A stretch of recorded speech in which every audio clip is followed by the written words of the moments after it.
आकांक्षा 40 का एग्जामिनेशन निकालना चाहते हैं, 100% निकालना चाहते हैं, फोर श्योर निकालना चाहते हैं, अगर तीनों क्वेश्चन का आंसर यस है तो आज की इस वीडियो में मैं आपको बताने वाला हूं कि आपको क्या क्या करना चाहिए। और ये अगर आप करते तो डेफिनेटली इस एग्जामिनेशन को निकाल पाएंगे। ऐसा इसलिए मैं कह पा रहा हूँ क्योंकि बहुत सारे मेरे स्टूडेंट ने यही करके इस एग्जामिनेशन को निकाला है। अभी भी 5-7 स्टूडेंट हैं, 5 स्टूडेंट इनफैक्ट, जो अभी इसी बैच में, मतलब जो बैच एग्जिस्टिंग चल रहा है उसमें पढ़ रहे हैं। Hello everyone, welcome to BSL academy. My name is Ravi Ranjan और आज के इस वीडियो में मैं आपको डिटेल में पूरा प्रॉपर तरीके से बताने वाला हूँ कि आपको क्या करना चाहिए जिससे कि आप आराम से आकांक्षा 40 का परीक्षा जो है उसको पास कर सकें। तो सबसे पहला काम जो आपको करना चाहिए कि आपको NCERT जो है क्लास 10th का उसको थोरोली पढ़ना चाहिए। अगर आप इंजीनियरिंग सेगमेंट में जा रहे हैं तो फिजिक्स, केमिस्ट्री और मैथमेटिक्स आएगा, और अगर आप बायोलॉजी सेगमेंट में जा रहे हैं तो फिजिक्स, केमिस्ट्री और बायोलॉजी का क्वेश्चन आएगा। तो पहले तो 10th क्लास का जो सिलेबस है उसको थोरोली डिटेल में एक बार पढ़ लीजिए। दूसरा आपको ये ध्यान रखना है कि इस बार जब आप NCERT पढ़ रहे हैं तो एक मोटे तौर पे नहीं पढ़ना। जैसे कोई रिलेशन आया, कोई संबंध आया, कोई सूत्र आया, तो उसमें ये देखना कि कौन किसका समानुपाती है, कौन किसका व्युत्क्रमानुपाती है, कौन किसका directly proportional, inversely proportional, graph कैसा बनेगा, लीनियर ग्राफ बनेगा, क्वाड्रेटिक बनेगा, किस किस बात पर डिपेंड करेगा, उसका इकाई क्या हो रहा होगा, ये सब कुछ आपको एकदम डिटेल में पढ़ना रहेगा। अगर ऐसा कीजिएगा तो आप एकदम सही ट्रैक पे हैं। तीसरा बात जो आपको ध्यान में रखना है कि देखिए, आकांक्षा 40 में सिर्फ क्लास 10th का सिलेबस नहीं आ रहा है, क्लास 11th का भी सिलेबस आ रहा है।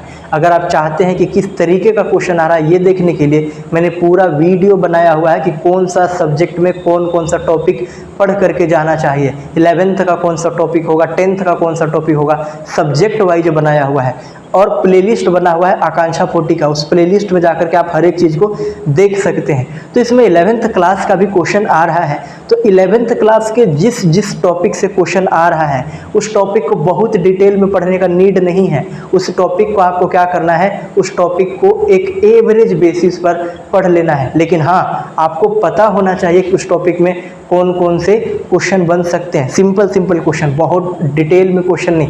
पहला बोला NCERT पढ़ने के लिए, दूसरा बोला आपको फॉर्मूला ये सब कुछ डीप में जाके पढ़ने के लिए, तीसरा बात मैंने बोला है आपको कि 11th का जो सिलेबस है उसको बहुत प्रॉपर तरीके से पढ़ना है, और वही पढ़ना जिस पे मॉडल पेपर में क्वेश्चन आया हुआ है और उसका वीडियो मैंने बनाया हुआ है। चौथा चीज़ जो आपको ध्यान में रखना है कि जो मॉडल पेपर रिलीज किया गया है ना आकांक्षा 40 का, जिसका सोल्यूशन भी मैंने दिया है, आकांक्षा 40 का प्लेलिस्ट में ही है, उस मॉडल पेपर को एकदम पूरे डिटेल में पढ़ लेना। पूरा मॉडल पेपर याद होना ही चाहिए क्योंकि कई क्वेश्चन हो रहे होंगे जो डायरेक्ट आपको देखने को मिलेंगे। मॉडल पेपर याद होना चाहिए। नेक्स्ट चीज़ जो आपको ध्यान में रखना है कि देखो, मॉडल पेपर इसलिए मिलता है आपको ताकि आपको पता चल जाए कि किस तरीके के क्वेश्चन आएंगे, किस टॉपिक से क्वेश्चन आएंगे, कौन ज़्यादा इम्पोर्टेंट सेगमेंट है।